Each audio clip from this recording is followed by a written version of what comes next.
momento de escuchar nuestro mensaje de vida. Somos Vida Abundante Chile. Mas tu palabra permanecerá. La última vez que estuvimos en este lugar, Felipe compartió sobre la unidad en Efesios, ¿verdad? Efesios 4. Y siguiendo en ese mismo espíritu de la unidad, meditaba en lo que estaba ocurriendo en el país y vimos cómo los ciudadanos se organizaron desorganizadamente para juntarse en un solo motivo, que era levantar su voz contra la injusticia social. No vamos a hablar si eso es correcto o no es correcto, solamente estoy poniendo sobre la mesa cómo se organizaron para marchar y llenar las calles de Santiago y de las regiones con un solo propósito, que era dar su parecer frente al gobierno. Y yo me pregunto, ¿en qué momento la iglesia se une de tal forma para alzar la voz por Cristo y por el Evangelio, por la causa de Cristo, por la causa del Evangelio? Y Felipe nos compartía lo que Pablo le hablaba a la iglesia de Éfesos, ¿verdad? Y es el mismo Pablo que le habla a la iglesia de Filipos. Vamos a Filipenses 1, 27, 30. Aquí Pablo hace una introducción de lo que vemos más adelante en el capítulo 2 sobre la unidad. Si tiene sus Biblias ahí, no alcanza a ver para acá.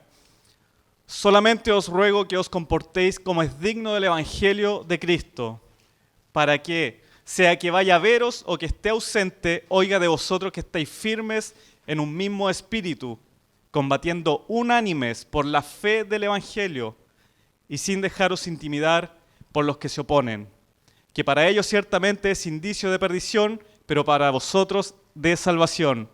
Y esto procede de Dios. A vosotros os he concedido, a causa de Cristo, no solo que creáis en Él, sino también que padezcáis por Él, teniendo el mismo conflicto que habéis visto en mí y ahora oís que hay en mí. Aquí está hablando Pablo a la iglesia de Filipos. Recordemos que Pablo, con su corazón misionero, evangelista y además pastor, las tenía todas Pablo, fue levantando iglesias, y una de esas iglesias fue la iglesia de Filipos, una iglesia no muy grande, pero una iglesia comprometida desde el primer día con el Evangelio de Cristo. Y Pablo en este contexto está prisionero. Vemos en el versículo 30 que hace referencia a esto, teniendo el mismo conflicto que habéis visto en mí y ahora oís que hay en mí. Pablo está prisionero, está encarcelado. ¿Por qué? ¿Por defraudador al fisco? No. Por causa del Evangelio de Cristo, Pablo fue tomado prisionero y desde la cárcel, con su corazón pastoral, le escribe a la iglesia de Filipos. Con gozo, Pablo en su encarcelamiento escribe con gozo a la iglesia de Filipos. Yo no sé cuántos están gozosos en estos días, pero Pablo sabía quién era su Dios y Pablo tenía gozo. Vamos viendo qué quería decir Pablo. Pablo le dice que tengan un comportamiento digno del Evangelio. ¿Cuántos consideran que tienen un comportamiento digno del Evangelio en estos tiempos? ¿Qué implicaba tener un comportamiento digno del Evangelio? Que estuviesen firmes en un mismo espíritu, que combatieran unidos por el Evangelio, que no temieran a la oposición y que padecieran por la causa de Cristo. Recordemos que esta es una introducción al gran tema que está en el capítulo 2.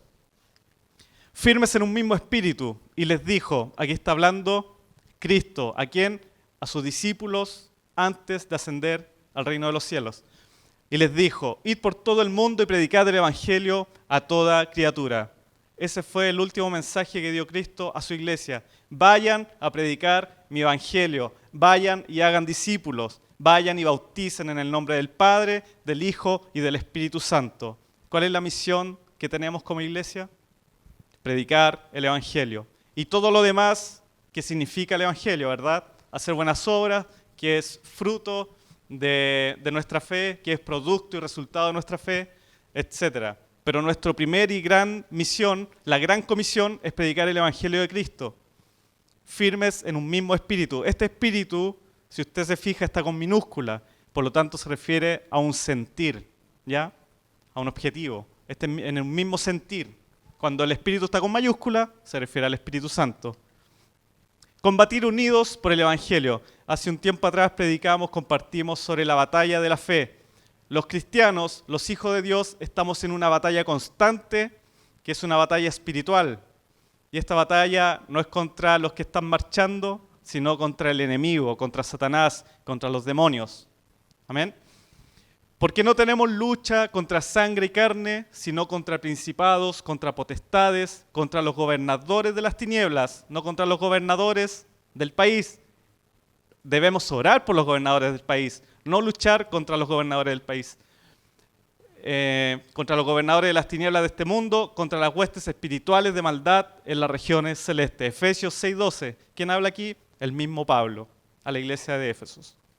Hay una lucha que es real, hay una lucha que va a existir hasta el último día que estemos en esta tierra, hasta que seamos glorificados y nuestro espíritu y nuestro cuerpo sea glorificado. Y puede leer después Efesios 6:10 y todo lo que habla sobre la batalla espiritual. No temer a la oposición. Yo no sé cuántos se han visto un poco temerosos a lo que está pasando. Ahora yo le pregunto, ¿qué pasaría si toda esa oposición, toda esta gente que está manifestándose, los que están haciendo desmanes, los que están atentando contra otros ciudadanos y contra las autoridades, qué pasaría si ellos se alzan contra los cristianos? ¿Cuál sería su reacción si empieza esa misma persecución pero hacia los cristianos? Eso es real, existe, también lo dijimos en tiempo atrás, vimos una gráfica donde muchos millones de cristianos están siendo perseguidos por la causa del Evangelio. No sintamos temor por la oposición. No temáis a los que matan el cuerpo, pero el alma no pueden matar. Temed más bien a aquel que puede destruir el alma y el cuerpo en el infierno. ¿A quién debería temer la gente? ¿A quién deberíamos temer nosotros? Al Dios Todopoderoso, al Dios Soberano, al Señor de señores, al Rey de reyes, que un día va a hacer justicia, va a hacer un justo juicio contra todos. Unos para salvación y otros para muerte eterna, condenación eterna. A eso deberían tener temor, a los que al que destruye el alma y no los que destruyen el cuerpo. Amén. Vamos a tener aflicción, vamos a ser perseguidos, tal vez nos toque morir por la causa de Cristo, tal vez tengamos que dar la vida por Cristo, por el Evangelio, pero que eso no nos quite el gozo, no nos ponga temor en nuestras vidas, porque Cristo ya venció el mundo, Cristo ya derrotó al enemigo en la cruz, hace más de 2000 años, Cristo venció en la cruz. Y como algunos dicen, no, Cristo fue derrotado en la cruz. No, Cristo venció en la cruz y resucitó al tercer día para darnos vida eterna. Y ahí tenemos que poner nuestra mirada. Tenemos vida eterna con Cristo, aunque maten nuestro cuerpo. Padecer por Cristo, lo que estábamos hablando, como está escrito, por causa de ti somos muertos todo el tiempo. ¿Cuántas veces a la semana? Todo el tiempo. Por causa de Cristo, por causa del Evangelio. Somos contados como ovejas de matadero. Antes, en todas estas cosas, somos más que vencedores por medio de aquel que nos amó. ¿Por medio de quién? De Cristo. Somos más que vencedores. Las ovejas que van al matadero y no a otra cosa. Van a morir. Cuando Cristo dijo, si alguno quiere seguirme, sepan que voy a la cruz.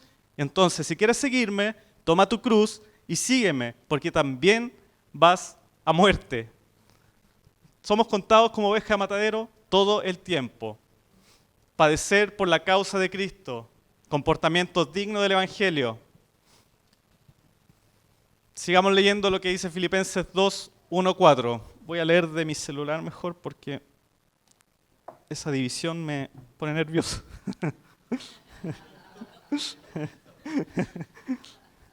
Bórrame eso. Filipenses 2, del 1 al 4. Por tanto, si hay algún consuelo en Cristo, si algún estímulo de amor, si alguna comunión del Espíritu, si algún afecto entrañable, si alguna misericordia, completad mi gozo, sintiendo lo mismo, teniendo el mismo amor, unánimes, sintiendo una misma cosa. Nada hagáis por rivalidad o por vanidad, antes bien, con humildad, estimando cada uno a los demás como superiores a él mismo. No busquéis vuestro propio provecho, sino el de los demás. Filipenses 2, del 1 al 4. Recordemos que Pablo parte hablando de un comportamiento digno del Evangelio, que es lo que vimos recién, y ahora Pablo sigue hablando de la unidad. Teniendo el mismo amor, unánimes, sintiendo una misma cosa. ¿Qué dijo Jesús a sus discípulos cuando pasó por esta tierra? Un mandamiento nuevo os doy, que os améis unos a otros como yo os he amado, que también os améis unos a otros, y en esto conocerán todos que sois mis discípulos si tenéis amor los unos por los otros. Juan 13, 34, 35. Fíjese, le pregunto, ¿era un nuevo mandamiento? ¿No se había dicho nunca antes que se amaran los unos a los otros? ¿Era primera vez que lo escuchaban? No. Esto se había escrito en la ley de Moisés hace mucho tiempo atrás. ¿Y por qué le dice un nuevo mandamiento os doy? No levante la mano, yo le respondo. Porque ahora tenían el ejemplo vivo de Jesucristo, quien les estaba dando este nuevo mandamiento, poniéndose a Él como ejemplo. Que os améis unos a otros, como yo os he amado. Como yo, Jesucristo, los amo, entonces tú debes amar a tu hermano. En esto conocerán todos que sois mis discípulos si tenéis amor los unos por los otros. Mire qué importante. Si nosotros nos amamos como Cristo nos amó, el mundo va a conocer que somos discípulos de Jesús. Qué importante.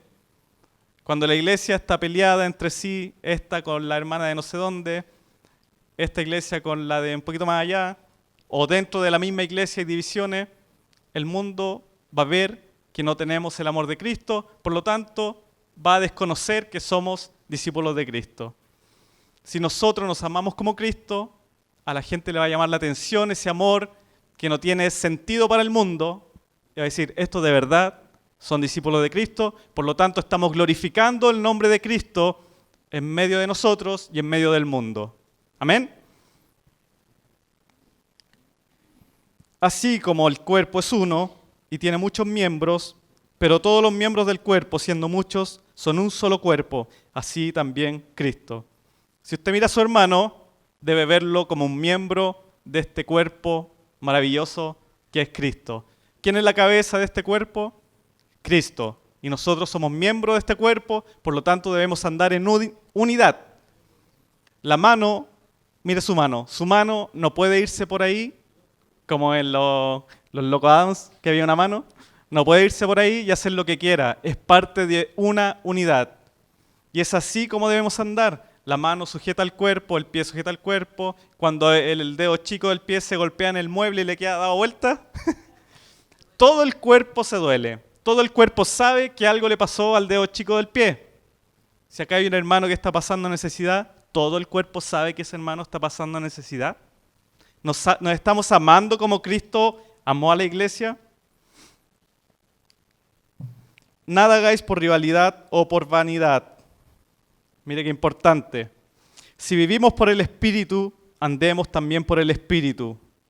No busquemos la vanagloria, irritándonos unos a otros, envidiándonos unos a otros. Gálatas 6, 25, 26. El contexto de Gálatas 6, 25, Gálatas 6, digamos, es los frutos de la carne y el fruto del Espíritu. Y dentro de este contexto dice, si vivimos por el Espíritu, andemos también por el Espíritu, se refiere al Espíritu Santo, no al Espíritu de sentir, al Espíritu Santo, no busquemos la vanagloria. ¿Qué es la vanagloria? Una gloria vana, una gloria vacía, una gloria que no conlleva nada, una gloria barata, una gloria sin sentido, que es la que el propio hombre se crea y no pone a Dios por sobre su humanidad y no mira a su hermano como mayor a él mismo. No busquemos la vanagloria, irritándonos unos a otros, envidiándonos unos a otros. Pero eso pasa en la iglesia, eso pasa en la iglesia. En esta, no sé. pero pasa en la iglesia. Hay envidias, hay divisiones. ¿Por qué? Porque usted se cree mejor que su hermano. Porque usted cree que predica mejor que su hermano. Porque usted cree que toca mejor que su hermano. Porque usted cree que, no lo sé, vive en una comuna mejor que su hermano.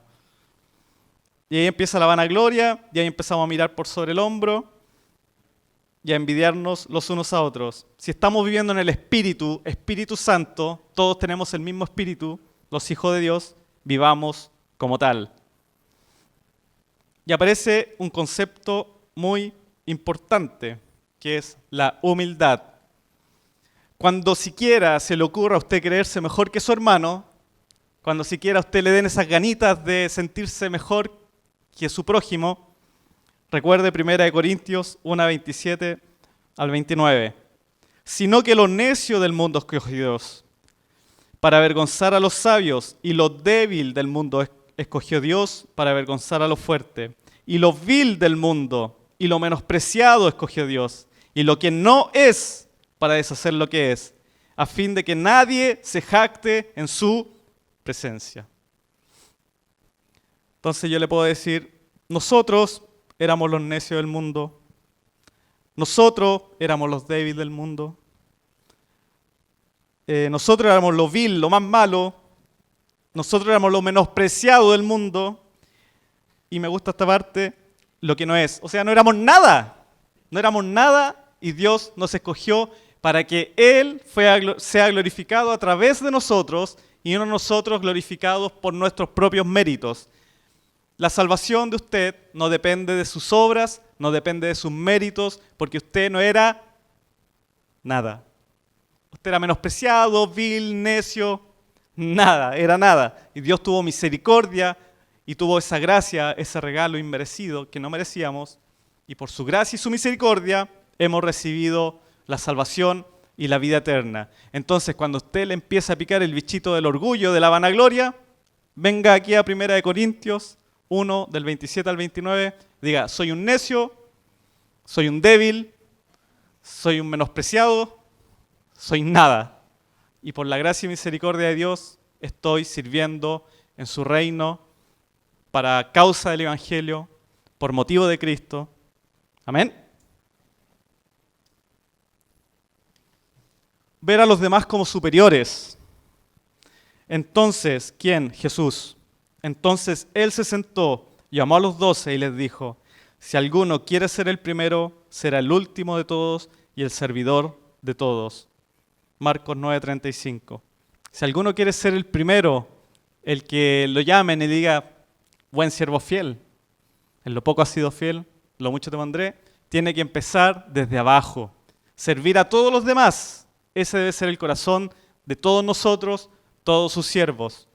Yo no sé cuántos saben lo que significa ministro. Cuando dicen, no, el ministro que trae la palabra. Ministro es siervo. ¿Amén? Cuando los ministros de la República, no, el ministro ahora y vienen con guardaespaldas, parece que no saben qué significa siervo. Nosotros tenemos que entender que ser ministro es ser un siervo. Estamos al servicio de los demás y debemos ser el último para que Dios nos exalte, para la gloria de Él. Amén. Buscar el provecho de los demás.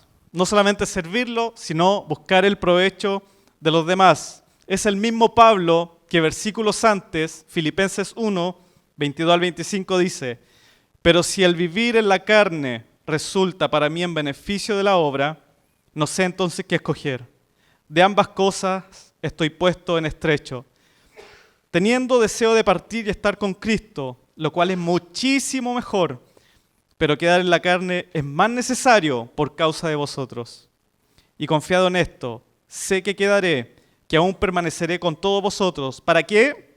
Para vuestro provecho y gozo de la fe. Mira el corazón de Pablo. Pablo, que estaba encarcelado, que fue azotado, que quizás estaba pasando frío y hambre, él tenía un gran deseo de partir a la presencia de Dios. Ese era su deseo más íntimo. Pero él sabía que si él se quedaba, a pesar de las circunstancias, a pesar de estar encarcelado, a pesar de ser ninguneado por la causa de Cristo, vituperiado por la causa de Cristo, él sabía que si se quedaba era de beneficio para sus hermanos, para la iglesia. ¿Tenemos ese sentir? No importa si me tengo que levantar a las 5 de la mañana para ir a ver a un enfermo al otro lado de la ciudad. ¿Tenemos ese sentir? No importa si me llaman a las 3 de la mañana para contestar el teléfono porque a lo mejor ese hermano necesita que ore por él. ¿Tenemos ese sentir? ¿Tenemos ese sentir de dar nuestra vida por nuestros amigos? Dice la palabra. No hay mayor amor que este, que el que da la vida por sus amigos. ¿Quién pudo hacerlo? Cristo. ¿Puede hacerlo usted? ¿Podemos hacerlos? Recuerde que Cristo era 100% hombre. 100% Dios, pero también 100% hombre. Cristo se dolió en la cruz. Cristo sufrió los dolores de la cruz. Cristo sudó sangre porque estaba en una agonía tal, humana, física, que no lo soportó. Cristo se dolía como nos dolemos nosotros. Cristo pasó hambre, seguramente, pasó frío, seguramente, durmió poco, sí. Pero en esa humanidad, Cristo fue capaz de darlo todo, dejarlo todo por sus hijos. Amén. Y eso es lo que nos llama a Cristo a hacer. Nos llama a tener el amor con el cual Él nos amó, amarnos los unos a los otros. Y es ese Cristo nuestro máximo ejemplo de humildad, de servicio, de amor. Cristo es nuestro referente máximo, a quien debemos imitar, a quien debemos seguir y al que debemos mostrarle al mundo que es real. A través, primero, del Evangelio. La fe viene por el oír la palabra, no por cacerolazos.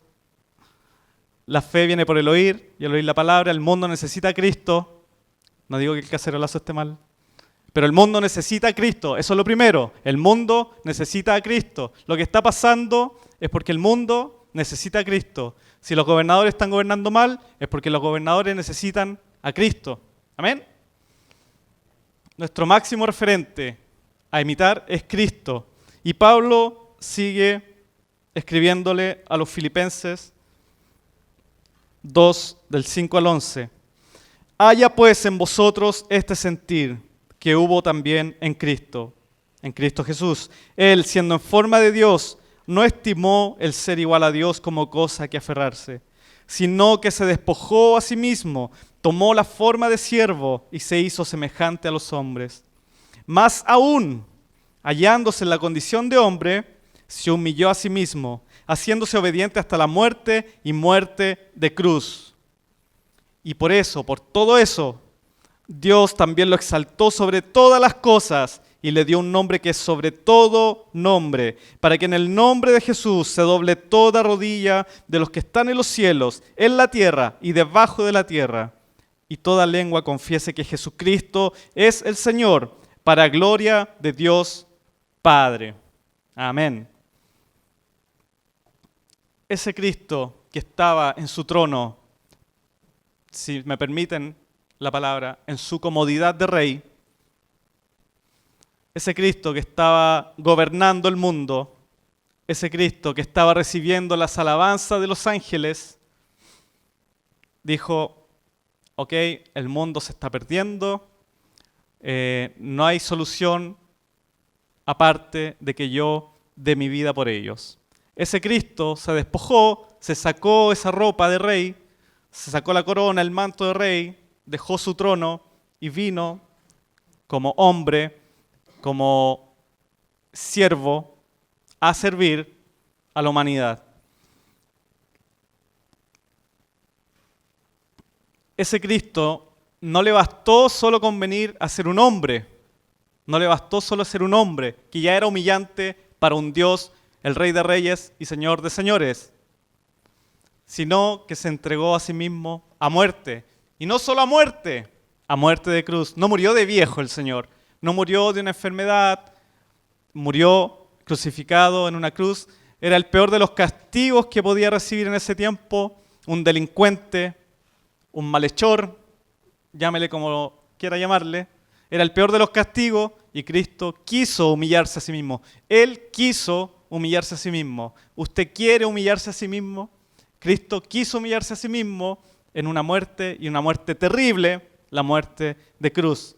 ¿Y para qué? Para cargar con todos nuestros pecados. ¿Para qué? Para que usted fuera justificado delante del Padre. ¿Para qué? Para que usted no recibiera la condenación eterna en el infierno. Gloria a Dios por ese gran regalo que ninguno de nosotros, ni nadie, merece. Y ese sacrificio no lo va a encontrar nunca más en esta tierra. Fue único y de una vez y para siempre. Y ese lo pudo cumplir solamente el ofendido por los ofensores.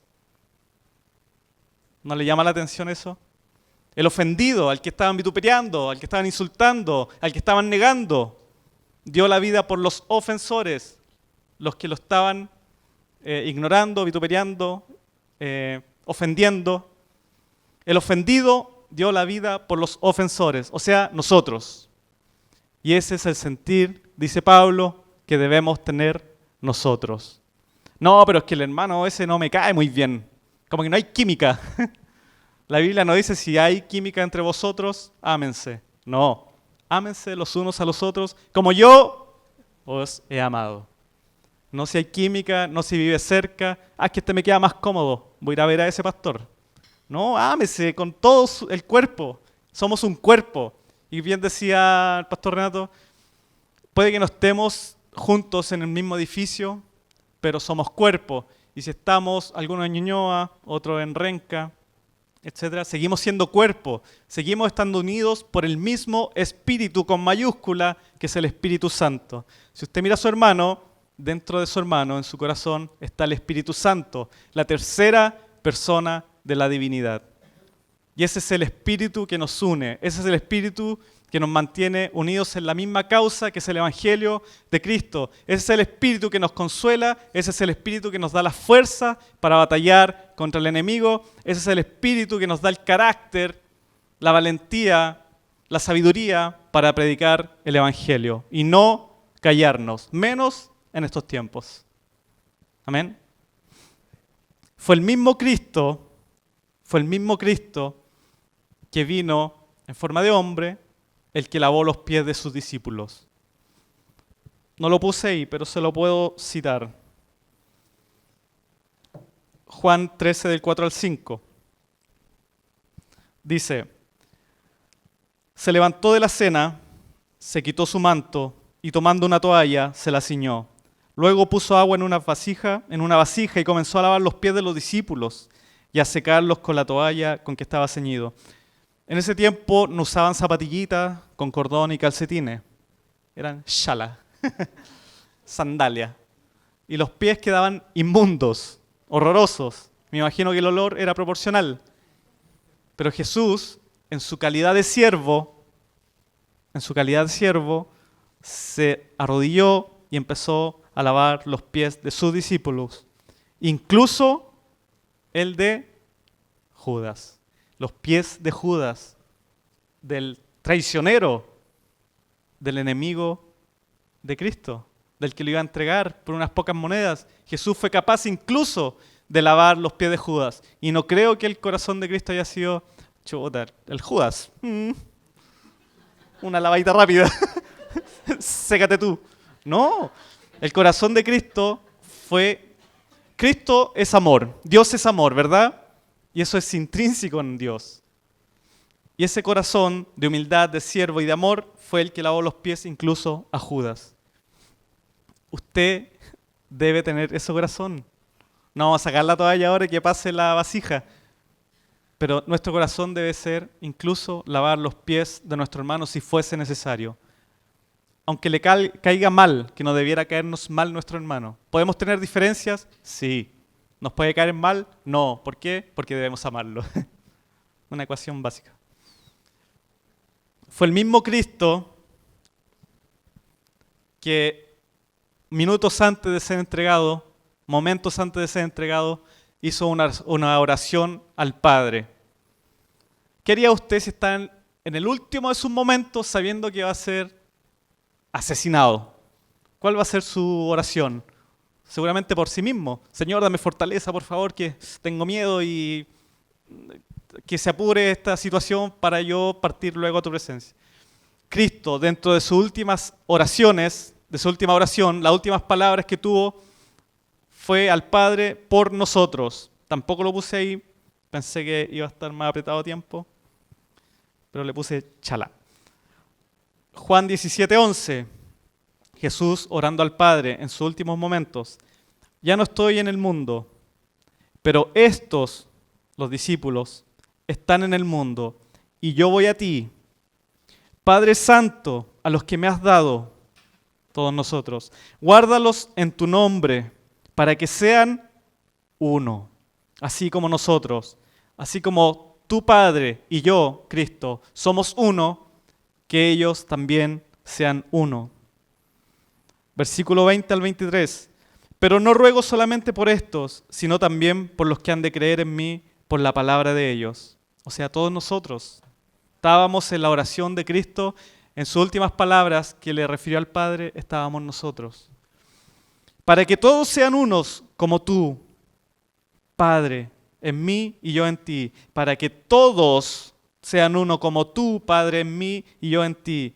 Que también ellos sean uno en nosotros, para que el mundo crea que tú me enviaste. Una vez más, el mundo va a ver que somos discípulos de Cristo, que Cristo estuvo en esta tierra por medio de nuestro testimonio de amor.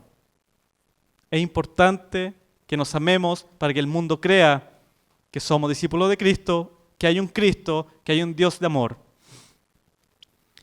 Yo les he dado la gloria que me diste para que sean uno, así como nosotros somos uno. Yo en ellos y tú en mí, para que sean perfectos en unidad. ¿Cómo está Dios en nosotros? ¿Por medio de quién? Del Espíritu Santo. Yo les he dado la gloria que me diste para que sean uno, así como nosotros somos uno. Yo en ellos y tú en mí, para que sean perfectos en unidad. No tenemos excusa para estar desunidos. No tenemos excusa para decir, es que aquí no encajo. Parece que soy de otro rebaño. O somos o no somos. O somos del cuerpo de Cristo o estamos amputados por ahí. Amén. Para que el mundo conozca que tú me enviaste y que lo has amado a ellos como también a mí me has amado. Las últimas palabras del Señor, dentro de esas últimas palabras estábamos nosotros y Cristo pidió al Padre que permaneciéramos unidos. ¿Estamos cumpliendo con esa oración o estamos siendo tropiezo a esa oración? ¿Estamos en unidad de espíritu o algunos quieren seguir a Apolos, otros a Pablo? ¿Saben cuando Pablo exhorta a la iglesia, le dice inmaduros? Porque algunos dicen que son de Pablos, otros que son de Apolos. Inmadurez, eso es inmadurez. Si no estamos en unidad, hay inmadurez espiritual. Amén. Y eso debiera preocuparnos. Porque si hay inmadurez espiritual, entonces el enemigo nos va a dar guaraca, perdonando la expresión. Amén. Debemos estar unidos en un mismo espíritu, un mismo sentir. Y si volvemos atrás, nuestro foco debe ser el Evangelio y la causa de Cristo. Amén. Amén. Aún así, si fuera necesario, dar la vida por Cristo. Yo creo que este texto de Filipenses 2 resume perfectamente el sentir que debemos tener los hijos de Dios.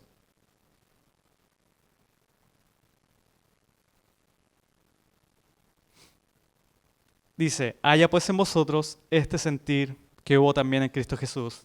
¿Y cuál fue el sentir? Resumiendo, dejó su trono de gloria, dejó su comodidad de rey, se hizo hombre, se humilló a sí mismo, hasta muerte y muerte de cruz, dando la vida por sus hijos. Hay en nosotros ese sentir. ¿Por qué fue asesinado Cristo en una cruz? Por causa del Evangelio, para que todos fuésemos salvos, para que recibiéramos la buena noticia. ¿Usted está llevando la buena noticia, las buenas nuevas? ¿O está diciendo solamente, Dios tiene un plan maravilloso para tu vida? Te invito a la iglesia. Invitar a la iglesia está súper bien. y si no vienen a la iglesia se quedaron con que Dios tiene un plan maravilloso para su vida. Sí, el plan maravilloso para su vida es que si no creen en Cristo, en su redención, si no se arrepienten de sus pecados, van a ser muertos en el infierno, castigados en el infierno. Ese es el plan maravilloso. ¿Usted le está diciendo que Dios tiene un plan maravilloso para su vida al mundo? ¿O le está diciendo, Cristo vino a dar la vida por ti para justificarte? Porque si tú no te arrepientes, lo único que vas a recibir es una condena justa. Pero si te arrepientes, vas a tener vida eterna para siempre. Vas a ser bendecido, glorificado en tu cuerpo y en tu espíritu. En el mundo tendréis aflicción. ¿Hay aflicción en el mundo, no? Terrible hoy día. Terrible. En el mundo vamos a tener aflicción, pero confiemos, yo he vencido al mundo, dice Cristo. Amén. El mensaje que tenemos que dar como iglesia al mundo son las buenas noticias. Pero no hay buenas noticias si no hay una mala noticia. La mala noticia es el infierno. Es la condenación justa que merecemos todos nosotros. Amén. Que nuestro sentir como iglesia, ¿cómo anduve? Bien. Que nuestro sentir como iglesia sea amarnos los unos a los otros, como Cristo nos amó a nosotros. Que nuestro sentir como iglesia es que en esa unidad podamos ir y entregar el Evangelio. Que nuestro sentir sea estar humillados, considerando a mi hermano como mayor a mí, a tal punto de que yo pueda lavarle los pies, sin importar que sean unos pies inmundos, mugrosos y hediondos, sin importar que no haya química con mi hermano, porque el amor que debe existir está basado en el mismo Espíritu, que es el Espíritu Santo. Así que iglesia, unámonos en un mismo Espíritu, no perdamos el foco, que es el Evangelio. Miguel Núñez dice, una iglesia que ha perdido el Evangelio dejó de ser iglesia. Amén. la